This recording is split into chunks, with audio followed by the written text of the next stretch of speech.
Hi friends, இன்றைக்கி ஒரு சூப்பரான ஸ்வீட் ரெசிபி தான் பார்க்க போகிறோம். இந்த ரெசிபி செய்கிறதுக்கு ஒரு 15 நிமிஷம் போதும். இந்த ரெசிபியை நம்ம ரூம் டெம்பரேச்சர்லேயே ஒரு 1 மந்த் வரைக்கும் வச்சுக்கலாம். அந்தளவுக்கு ரொம்ப டேஸ்டியாகவும் இருக்கும், ரொம்ப ஹெல்த்தியாகவும் இருக்கும். வாங்க எப்படி செய்கிறதுன்னு வீடியோக்குள்ளே போய் பார்க்கலாம். ஃபஸ்ட்டு இந்த ரெசிபி செய்கிறதுக்கு தேவையான இன்க்ரீடியன்ட்ஸ் ரெடி பண்ணிக்கலாம். இப்போ நான் வந்து ஒரு 1 கப் உடச்சக்கடலை சேர்த்துருக்கேன். இது கூடவே ஒரு 5, 6 முந்திரி, ஒரு ஏலக்காய் போட்டு இதை நல்லா ஒரு ஃபைன் பவுடராக அரைச்சி எடுத்துக்கணும். எந்த ஒரு திப்பியும் இல்லாமல் நல்லா ஃபைன் பவுடராக அரைச்சி எடுத்துக்கோங்க. இப்போ அதே மிக்ஸி ஜாரில் நான் அன்றைக்கி ஒரு 2 டேபிள் ஸ்பூன் சர்க்கரை சேர்த்துக்கிறேன். நான் அன்றைக்கி ஒயிட் சுகர் தான் எடுத்துருக்கேன். அதையும் நல்லா ஒரு ஃபைன் பவுடராக அரைச்சி எடுத்துக்கிறேன். இப்போ ஒரு பேனில் நம்ம ஏற்கனவே அரைச்சி எடுத்து அந்த உடச்சக்கடலை மாவு இதில் சேர்த்துக்கலாம். இப்போ இதை நல்லா லோ ஃப்ளேமில் வச்சுக்கோங்க. இந்த ஸ்டேஜில் வச்சுக்கிட்டு நல்லாவே வதக்கி விடுங்க. அந்த உடச்சக்கடலையில் இருக்க ரா ஃப்ளேவர் போகணும்.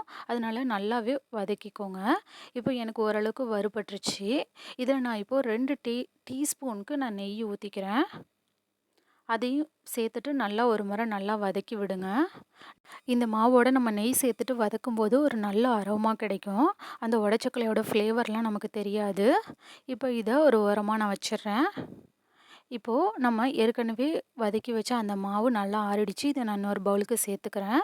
இப்போ நம்ம பவுட்ரு பண்ணி வச்சுருந்தா சுகரையும் சேர்த்துக்கலாம். இப்போ இதோடு நான் ஒரு 2 டேபிள் ஸ்பூன் பால் பவுடர் சேர்த்துக்கிறேன். இப்போது இதில் என்கிட்ட கொஞ்சமாக வெள்ளரி விதை இருக்குது, அதையும் சேர்த்துக்கிறேன். இப்போ எல்லாத்தையும் ஒரு முறை நல்லா கைனால் கலந்து விடுங்க. கைனால் நல்லா பிசைஞ்சு கலந்து விடுங்க. நம்ம நெய் சேர்த்துருக்கிறதுனால அந்த மாவு நல்லா திரியாக இருக்கும். அதனால் நல்லா பிசைஞ்சு விடுங்க.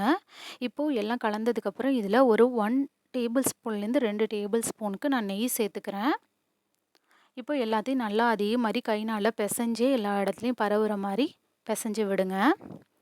இப்போது இந்த டிஷ்ஷு ஃபுல்லாகவே நம்ம நெய்யில் தான் செய்ய போகிறோம். உங்களுக்கு நெய்யோட ஸ்மெல் பிடிக்காது அப்படின்னாக்கா நீங்கள் தேங்காய் எண்ணெய் கூட யூஸ் பண்ணிக்கோங்க, இல்லை கடலை எண்ணெய் யூஸ் பண்ணிக்கோங்க. இந்த மாதிரி கைனால் நல்லாவே பிசைஞ்சு அதை கலந்து விடணும். இப்போது நான் திரும்பவும் ஒரு 1 டேபிள் ஸ்பூனுக்கு நெய் ஊற்றிக்கிறேன். இந்த மாதிரி இந்த மாவு நல்லா கைனால் உருண்டையாக பிடிக்கிற அளவுக்கு நம்ம நெய் ஊற்றி ஊற்றி நல்லா பிசையணும். இப்போது எனக்கு ஆல்மோஸ்ட் ரெடி ஆகிடுச்சு. இப்போது இதில் நான் ஒரு அரை டீஸ்பூனுக்கு எள்ளு சேர்த்துக்கிறேன். இப்போது இந்த மாதிரி மாவு இந்த கன்சிஸ்டன்சியில் தான் இருக்கும். இப்போ எள்ளு சேர்த்ததுக்கப்புறம் ஒரு முறை எல்லா சைடும் பரவுற மாதிரி கலந்து விட்டுக்கோங்க. இப்போது நீங்கள் கலந்ததுக்கப்புறம் கைனால் எடுத்து உருண்டையாக பிடிக்கணும். நீங்கள் எந்த அளவுக்கு நெய் ஊற்றி இதை பிசைகிறீங்களோ அந்த அளவுக்கு உங்களுக்கு உருண்டை பிடிக்க வரும். இந்த மாதிரி நீங்கள் உருண்டையாக பிடிச்சி நீங்கள் ரூம் டெம்பரேச்சரில் ஒரு 1 மந்த் வரையும் வச்சுக்கலாம். நல்ல ஒரு ஸ்நாக்ஸாகவும் இருக்கும், ரொம்ப ஹெல்த்தியான ரெசிபியும் கூட. இப்போ இது மாதிரி நான் எல்லாத்தையும் ரெடி பண்ணி எடுத்துகிட்டு வர்றேன். இப்போது இது மாதிரி நான் எல்லாமே ரெடி பண்ணிட்டேன். ரொம்பவே சூப்பரான ஹெல்த்தியான ரெசிபி ரெடி ஆகிடுச்சு.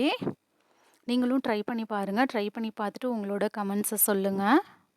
தேங்க்ஸ் ஃபார் வாட்சிங். DD shine recipes and tips சேனலை லைக் பண்ணுங்கள், ஷேர் பண்ணுங்கள், சப்ஸ்கிரைப் பண்ணுங்கள்.